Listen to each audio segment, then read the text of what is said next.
Halo adik-adik, bertemu kembali bersama Kak Edi. Adapun yang menjadi materi pembelajaran kita kali ini adalah tema 3 subtema yang ketiga, yaitu Ayo Menjadi Penemu. Sebelumnya, jangan lupa subscribe, like, dan share ya, agar bersama kita membangun channel ini dan bermanfaat bagi orang lain. Adapun yang menjadi tujuan pembelajaran kita kali ini adalah 1. Kamu dapat menganalisis dan menyajikan pelaksanaan kewajiban, hak dan tanggung jawab sebagai warga negara beserta dampaknya dalam kehidupan sehari-hari.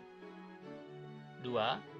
Kamu dapat menggali dan menyajikan hasil penggalian informasi dari isi teks penjelasan atau eksplanasi ilmiah yang didengar dan dibaca dengan menggunakan kosakata baku dan kalimat efektif secara lisan, tulis, dan visual. Ketiga, kamu dapat mengidentifikasi komponen-komponen listrik dan fungsinya dalam rangkaian listrik sederhana dan melakukan percobaan rangkaian listrik campuran. Keempat, kamu dapat menganalisis dan menyajikan hasil analisis perubahan sosial budaya dalam rangka modernisasi bangsa Indonesia. Kelima, kamu dapat memahami dan memainkan interval nada melalui lagu dan alat musik. Tahukah kamu siapa tokoh pada gambar ini? Pernahkah kamu melihatnya di televisi maupun media lainnya? Beliau adalah Profesor Dr. Ing Baharudin Jusuf Habibie. Pak Habibie lahir di Parepare, Sulawesi Selatan pada tanggal 25 Juni 1936.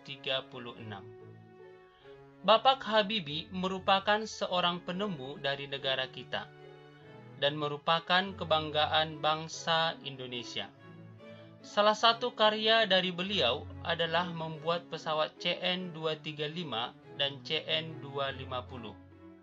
Oleh sebab itu, beliau mendapat julukan Bapak Teknologi Indonesia. Bapak B.J. Habibie merupakan Presiden Republik Indonesia yang ketiga. Apakah kamu tertarik untuk menjadi seperti beliau?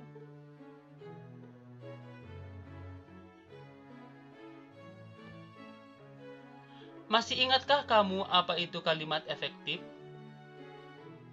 Salah satu ciri dari kalimat efektif adalah menggunakan kata baku dalam penulisannya. Kata baku merupakan kata-kata yang penulisannya telah sesuai dengan pedoman ejaan bahasa Indonesia atau PUEBI. Kata-kata baku digunakan pada acara-acara resmi dan penulisan karya ilmiah. Bagaimanakah ciri-ciri dari kata baku itu? Ciri-ciri kata baku antara lain: 1. Kata baku memiliki arti yang pasti. 2. Kata baku tidak dipengaruhi oleh bahasa asing atau bahasa daerah. 3. Kata baku bentuknya tetap dan tidak mudah berubah-ubah. 4. Kata baku menggunakan imbuhan secara tersurat atau eksplisit. 5. Kata baku digunakan pada acara formal atau resmi dan tidak pada percakapan sehari-hari. Berikut merupakan contoh kata baku dan kata tidak baku. Mari kita perhatikan contoh kata baku dan kata tidak baku berikut ini.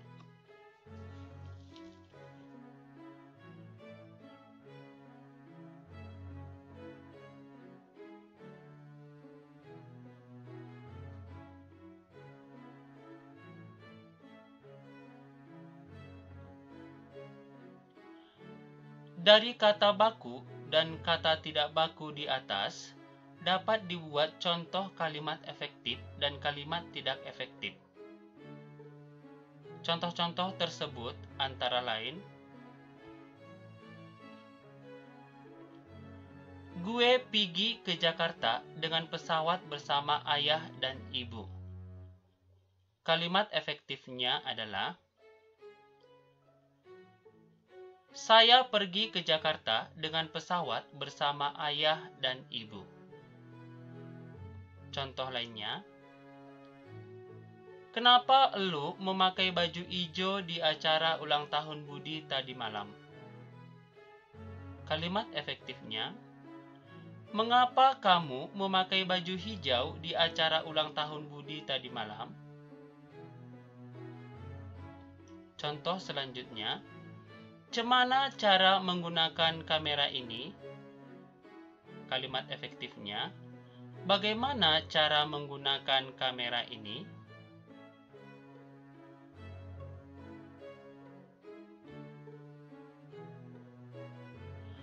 Perkembangan teknologi memiliki peran di dalam perubahan masyarakat di bidang ekonomi. Apa saja peran-peran tersebut? Pertama, dalam bidang produksi. Sebelum adanya teknologi canggih, masyarakat melakukan kegiatan produksi secara tradisional, seperti petani memanfaatkan tenaga kerbau atau menggunakan cangkul untuk membajak sawah. Saat ini, petani sudah menggunakan traktor untuk menggarap sawah. Dahulu, masyarakat menggunakan lesung dan alu untuk menumbuk padi. Saat ini, masyarakat sudah menggunakan mesin penggiling padi untuk mengolah padi menjadi beras. Dalam bidang distribusi, sebelum adanya teknologi canggih, masyarakat melakukan kegiatan distribusi secara tradisional, seperti masyarakat masih menggunakan alat transportasi sederhana untuk mengangkut hasil produksi ke tempat lain seperti pedati, sampan, dan rakit,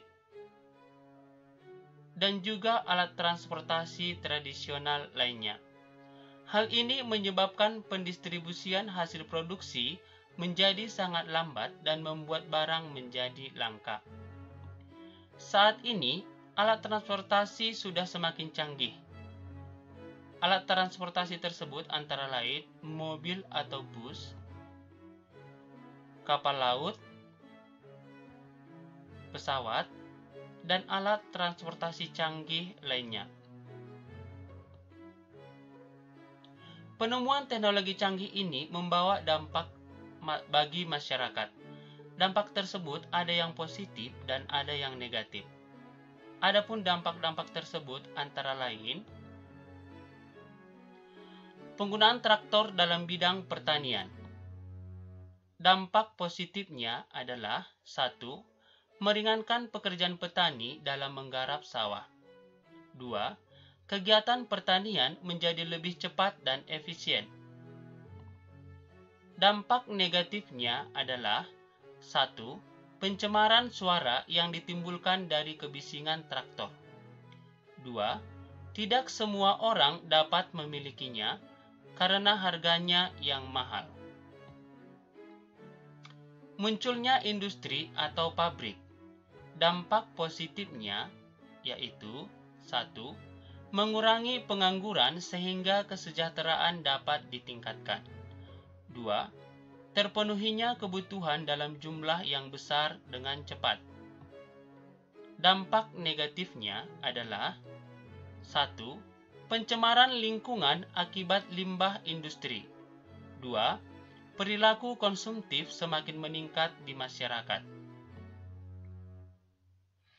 Kemajuan sarana transportasi. Dampak positifnya 1.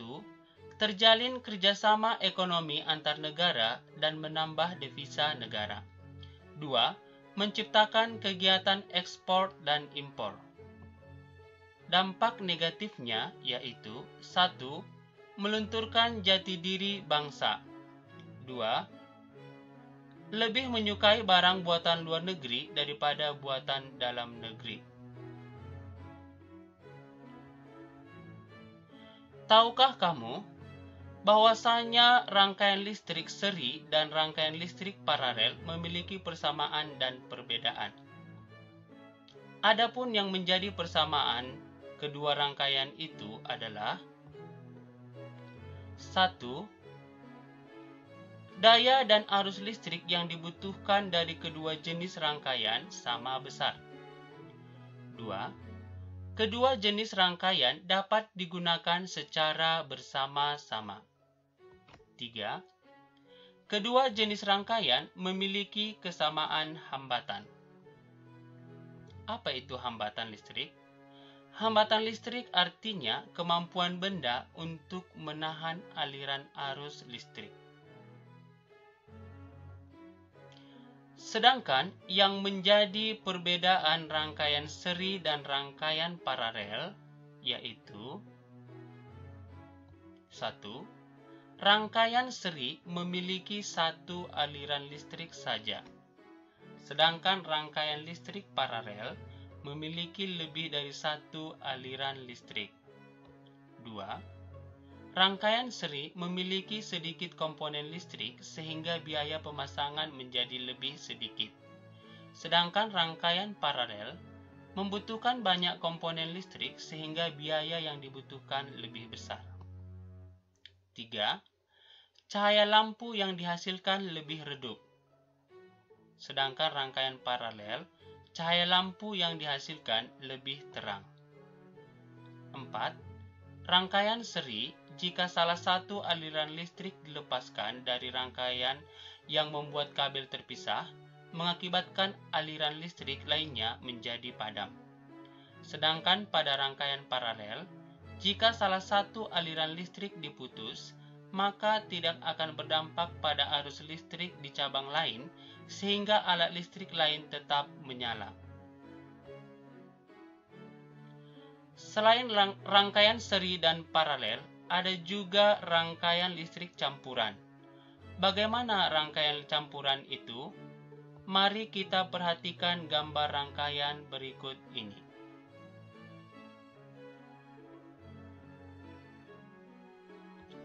Pada rangkaian listrik di samping, lampu L3 dan L4 dipasang secara seri. Sedangkan lampu L2 dan L1 dipasang secara paralel. Jika lampu L3 padam, maka lampu L4 akan ikut padam karena aliran listrik tidak bisa melewati L4. Akan tetapi, L1 dan L2 akan tetap menyala karena aliran listriknya berbeda.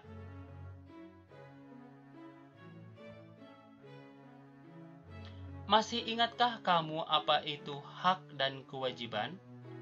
Hak dan kewajiban harus dilaksanakan secara seimbang dan bertanggung jawab. Bagaimana pelaksanaan hak dan kewajiban yang bertanggung jawab itu? Contohnya antara lain: kita berhak mengendarai kendaraan, tetapi harus sesuai dengan umur kita. Kendaraan yang boleh dikendarai anak SD adalah sepeda. Saat bersepeda, kita berkewajiban menggunakan helm sebagai pengaman. 2. Kita berhak memperoleh nilai bagus saat ulangan. Untuk memperoleh hak tersebut, kita wajib belajar dengan sungguh-sungguh dan mengerjakan ulangan dengan jujur, bukan dengan mencontek. Tahukah kamu mengapa kita harus melaksanakan hak dan kewajiban secara bertanggung jawab? Beberapa alasannya antara lain: 1. Dengan menjaga kebersihan dan dapat hidup di tempat yang bersih, tubuh kita tetap sehat dan dapat melakukan segala aktivitas dengan nyaman.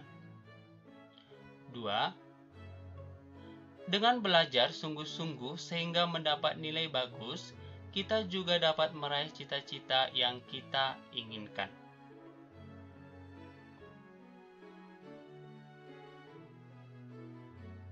Masih ingatkah kamu apa itu interval nada? Kita dapat menyanyikan nada-nada dengan baik jika diiringi dengan alat musik. Alat musik ada dua jenis, yaitu alat musik melodis dan alat musik ritmis. Apa itu alat musik melodis? Alat musik melodis adalah alat musik yang memiliki nada. Sedangkan alat musik ritmis adalah alat musik yang tidak memiliki nada. Contoh alat musik melodis yaitu pianika, recorder, angklung, dan masih banyak lainnya. Sedangkan contoh alat musik ritmis yaitu maracas, kendang, dan triangle. Menjadi seorang penemu atau seorang yang sukses tidaklah mudah. Haruslah dibarengi dengan niat yang kuat dan pantang menyerah. Awalilah dengan belajar tekun. Demikian pembelajaran kita kali ini. Sampai bertemu di pembelajaran lainnya. Salam.